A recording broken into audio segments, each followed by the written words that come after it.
Okay, good morning. Good morning, good morning, and welcome to a start of another week and to the show Contemplative Living. As you join me on Facebook, if you if you comment in the comment section, then then I'll see you're here. Just say hi. Just give a wave, and I'll see that you're here. Also, if you want to join me live, you can use this link to uh, to join me live on, and we can have a little chat.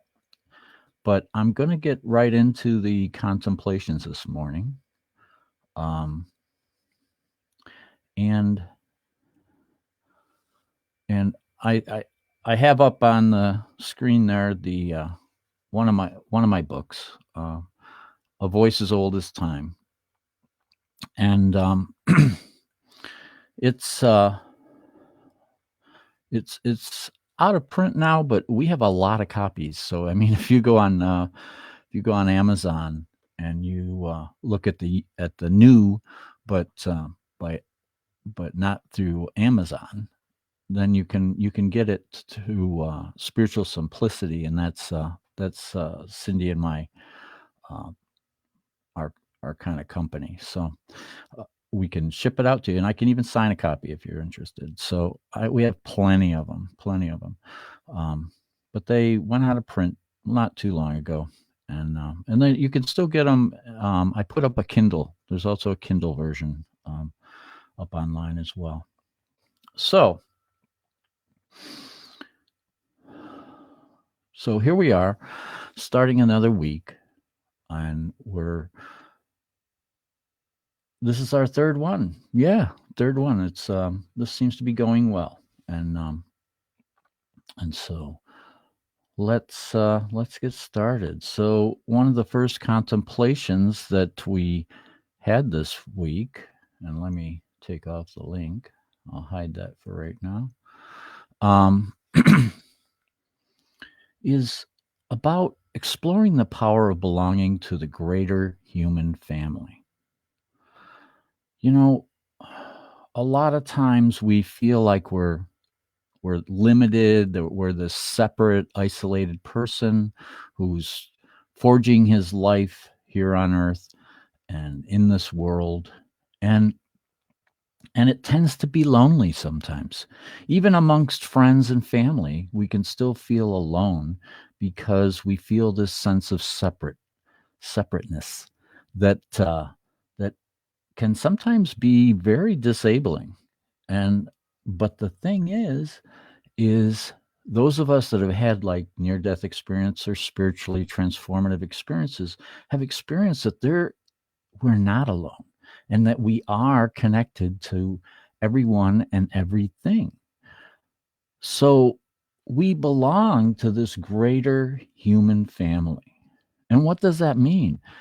It means that we can contribute. It means that we can participate. It means that we can start out by helping our fellow man just by being who we are, living within our truth. And when we do that, we expand our circle with our family and within our community, and we are contributing in ways that we don't even know. That's one of the things that I saw in my near death experience, is that when we do things from loving intention and from the purity of our heart, that we affect the world around us. We influence people around us. When we bring it into our workplace, when we bring it into our community events, it contributes to that workplace, to those communities. And we don't even realize how much. So it's important that we try to maintain this sense of connection and realize that our heart and our loving intentions can influence the world around us.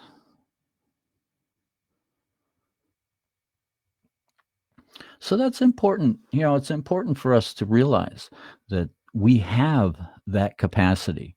We have that ability within us to I don't see anybody joining me yet. Say hi. If you're out there, just say hi. It shows I've got a few people on, but I just don't know who you are. Um, but anyway, we have that capacity within us. So the next contemplation is and this week was really interesting because I noticed that as I was creating these memes, there was this flow of consciousness that was going from one meme to the next to the next. And so the power that creates and sustains the universe also flows within us all. Wasn't that what we were just talking about with the last meme? That we are connected and that we are a part of the universe and that energy flows within us and it sustains us. It can give us an empowered sense that we can then emanate out into our environment and into you know, everything that we do, all the projects that we take on, we can bring that sense of universal flow within us. And when we're in that place, when we're in that sense of balance, and that tends to allow the universe to communicate.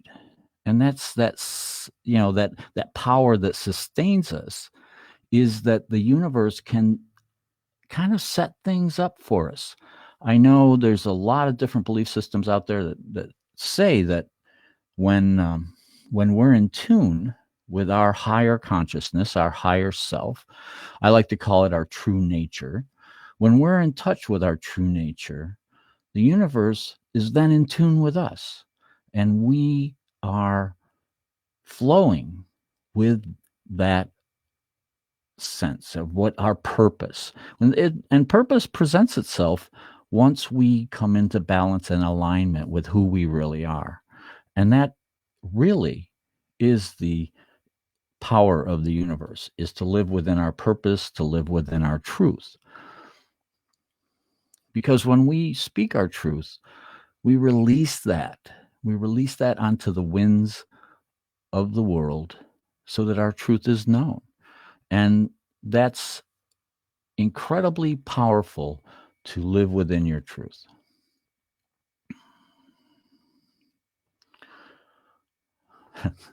So are you able to live within your truth? I know it's hard. We all try.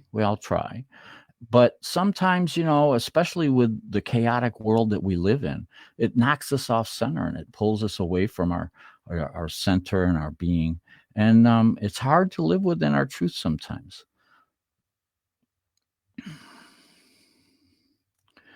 Okay.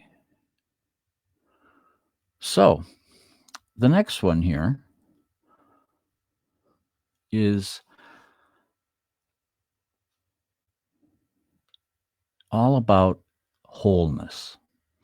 Wholeness is the quiet part of you that has thoughts and experiences, and it's always there for you. Well, that's what we've been talking about all along. You can see how the the the contemplations this week are tend to be one building upon the next here. And this one is telling us that that sense of wholeness, that sense of being, is always there for us. And we just have to quiet our minds. We have to spend some time in stillness sometimes to connect with that and to be able to bring that out into our day-to-day lives. And it's a part of us at all times, even when we're not in that centered place. It's it's always with us.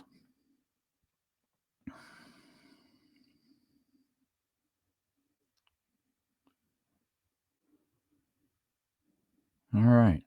So,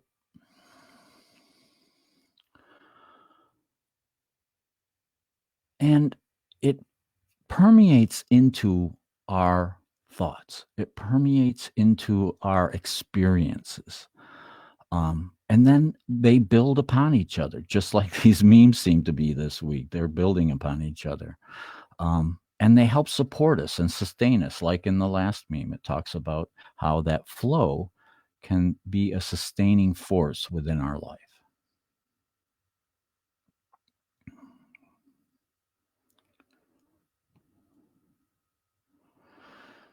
All right. So then we have this meme is telling us to focus on the inner voice. It's guiding us toward choices and decisions that keep us balanced and thriving. So when we listen to that inner voice, now I'm not talking about the monkey mind that chatters away, and you can always tell that part of us is because it tends to be a little judgmental. It tends to be not very discerning, and tends to, judge people and judge circumstances and things like that, which is very easy to fall into right now because we see so much of that. There's so much divisiveness within our culture and cultures around the world right now that but when we hear that inner voice, it's calm, it's peaceful, it's non-judgmental. In fact, it's very matter of fact and very calm. And when we hear that voice, it tends to guide us towards those choices and decisions that help us to maintain that sense of balance, but also to keep us on a path toward our own evolution, our own betterment, so that we can contribute, so that we can be a part of our communities and we can be a part of humanity and as a whole. And when we do that, there's a reciprocal energy that imbues us with more energy and a sense of thriving that we're just blooming like a blossom in the springtime.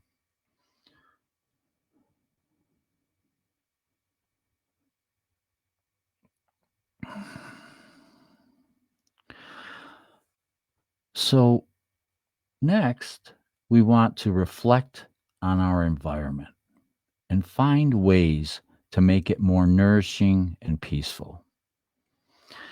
Many of you know that I have a wood shop, and I like to go there and listen to spirit, and I build altars and things to create sacred space in our lives. And I really believe that when we bring physical sacred space into our environment, it helps to calm the environment, make it more peaceful. And by creating a peaceful place that you can reside, it nourishes your being and helps you to maintain that center of peace. So I hope you can think about that. Reflect on that a little bit about what can you do? Is it just a matter of just bringing some flowers, lighting a candle periodically? Um, there's lots of simple ways to make your environment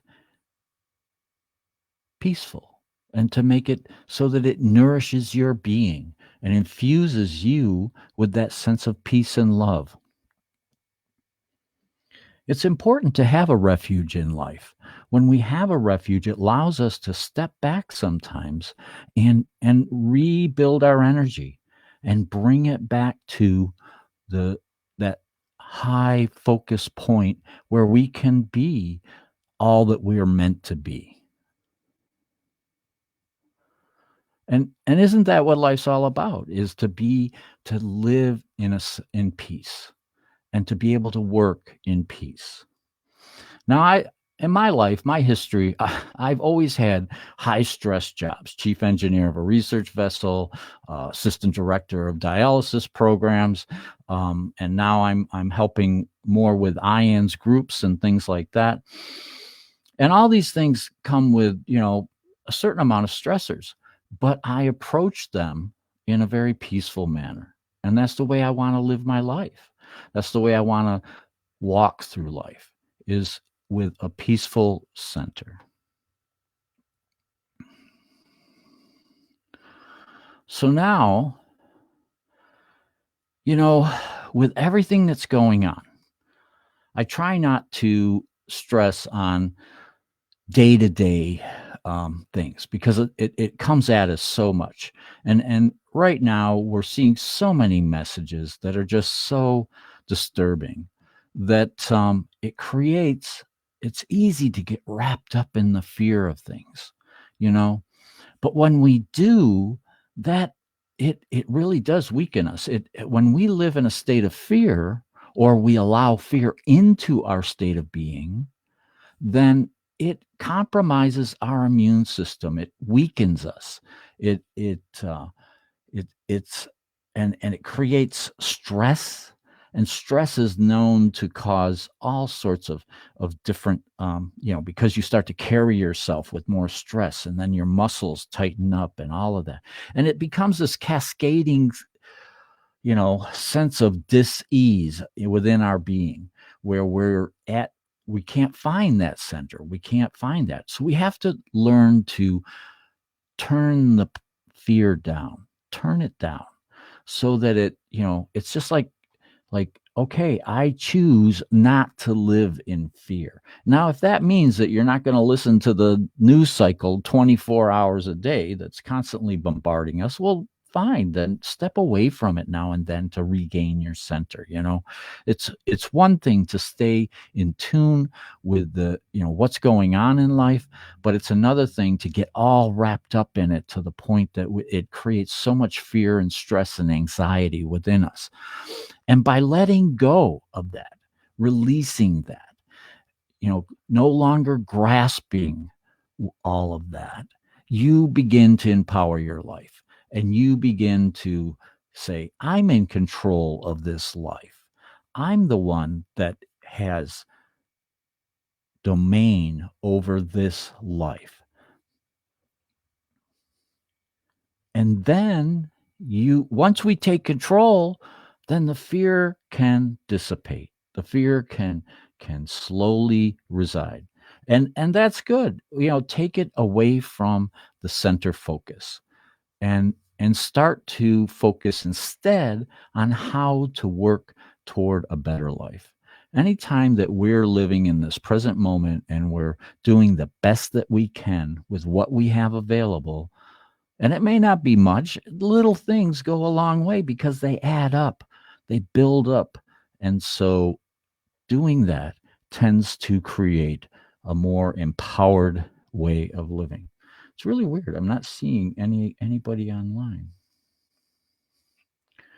That's strange. So anyway, again, if you do want to join me, you can always go on this link, and then I'll see you in the waiting room, and I can try to bring you onto the show.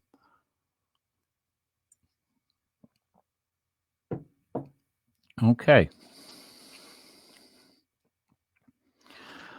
So that brings us to the one that I did this morning. This was this morning's contemplation. And this one really, it was Spirit was shouting this. I don't know, maybe that I needed to turn that off. Spirit was shouting this morning that we are the seeds of hope for humanity. We are the hope for humanity. All of us in these troubled times can do our part. And isn't that kind of what all these memes lead up to, that we were just talking about? That we can all do our part. And when we do, we're shining our light. We're being that beacon of hope for other people. And many times we don't realize it. Many times we don't know that this is what we're doing, that we're just trying to contribute. We're just trying to give back, because that's part of the cycle of life. Is a lot of times we receive good, and then it's our turn to give good back into our community. That's part of living. When we don't, when we're constantly taking, or we're constantly just lying back, that's not living. What living is joining and contributing and doing your best, no matter what. It doesn't have to be these grandiose things. We don't have to have lots and lots of money and lots of material to be able to do all these grandiose things. A lot of times it's just helping out your neighbor, you know, doing what you can in little ways really adds up. When all of us are contributing in little ways, it becomes this wave of momentum that helps shift everything within our community. And so, like this picture, these seeds are floating on light, and they're moving forward. They're not standing status. They're moving. They're constantly in moving. And we need to continue to move, because when we don't, we stagnate, and we tend to atrophy then. It's no longer living life. So keep moving forward, and enjoy what life has to offer you. Enjoy, what you have in life, and use all of your gifts. Use the gifts that God gave you to help your fellow man, to help humanity, to help your community, your family, your friends. And it doesn't have to be anything big. It can just be you giving of yourself. And that's part of the giving back, and being a part of humanity and belonging to the greater sense of humanity. So I want to thank you so much for joining me this week. Namaste.